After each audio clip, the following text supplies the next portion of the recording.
नमो बुद्धाय, जय भीम मित्र हो. स्वागत आहे तुमचे एका नवीन आणि माहितीपूर्ण व्हिडिओमध्ये. तर व्हिडिओला करूया सुरू. व्हिडिओला लाईक आणि शेअर करा मित्र हो. असे म्हणतात की प्रत्येक यशस्वी पुरुषामागे एका स्त्रीचा हात असतो.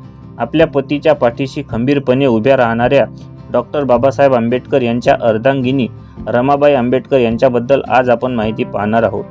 7 फेब्रुवारी 1898 मध्ये वननगाव येथे त्यांचा जन्म एका गरीब कुटुंबात झाला. खेळण्या बागडण्याच्या वयातच आई वडिलांचे छप्पर हरपले. त्यामुळे रमाच्या कोवळ्या मनावर फार मोठा आघात झाला. त्या काळात बालविवाहाची प्रथा असल्याने वयाच्या 9व्या वर्षी त्यांचा विवाह अत्यंत साध्या पद्धतीने बाबासाहेबांसोबत पार पडला. रमाईचे संपूर्ण जीवन हे संघर्षात गेले. ज्यावेळी बाबासाहेब अस्पृश्यांच्या न्यायासाठी दिवसरात्र एक करून लढत होते, त्यावेळी रमाईने कोणतीही तक्रार न करता अत्यंत कष्टाने संसाराचा गाळा हाकत बाबासाहेबांना नेहमी प्रोत्साहन दिले.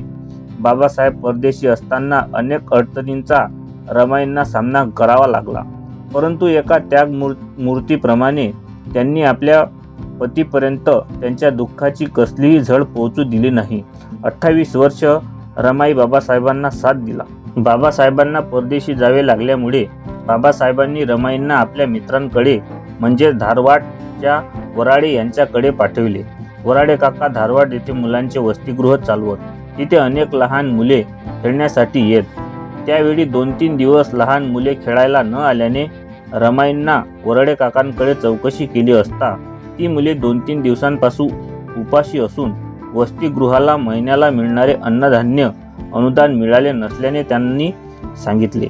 अनुदान मिळण्यासाठी आणखीन 2-3 दिवस लागतील असे वराडे काकांनी रमाईंना सांगितले. त्यावेळी त्यांचे मन भरून आले आणि त्या खोलीत जाऊन रडू लागल्या. त्यांनी घाटातला सोनं ठेवलेला डब्बा आणि आपल्या हातातील सोन्याच्या बांगड्या वराडे काकांकडे देऊन त्या ताबडतोब विकून किंवा गहाण ठेवून मुलांसाठी अन्नाची व्यवस्था करण्यासाठी सांगितले. रमाईच्या आदेशाचे पालन करून त्यांनी देखील लहान मुलांच्या खाण्यापिण्याची व्यवस्था केली.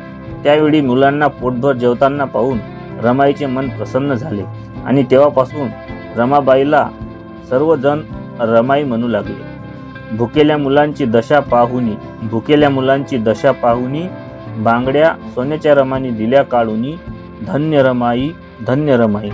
कष्ट, त्याग, संघर्ष, मातृत्व, प्रेम हे सर्व आपल्या पत्नींमध्ये मिळणे हे बाबासाहेबांचे भाग्यच. बाबासाहेबांचे सुद्धा रमाईवर निस्सीम प्रेम होते. त्यांच्यातील प्रेम, आदर आणि सामंजस्य म्हणजे एक आदर्शच. रमाईचे शरीर काबाड कष्ट करून थकले होते. त्यातच त्यांचा आजार डोके वर काढून उभा होता. अनेक उपचार केले, परंतु आजार विकोपाला गेला आणि 27 मे 1935 मध्ये रमाईचे आजारामुळे दुःखद निधन झाले. त्यावेळी मात्र बाबासाहेब धसाधसा रडले. तर मित्र, आजचा हा व्हिडिओ तुम्हाला कसा वाटला? व्हिडिओ आवडल्यास व्हिडिओला लाईक करा, शेअर करा, आपल्या मित्रांपर्यंत पोहोचवा. नमो बुद्धाय, जय भीम.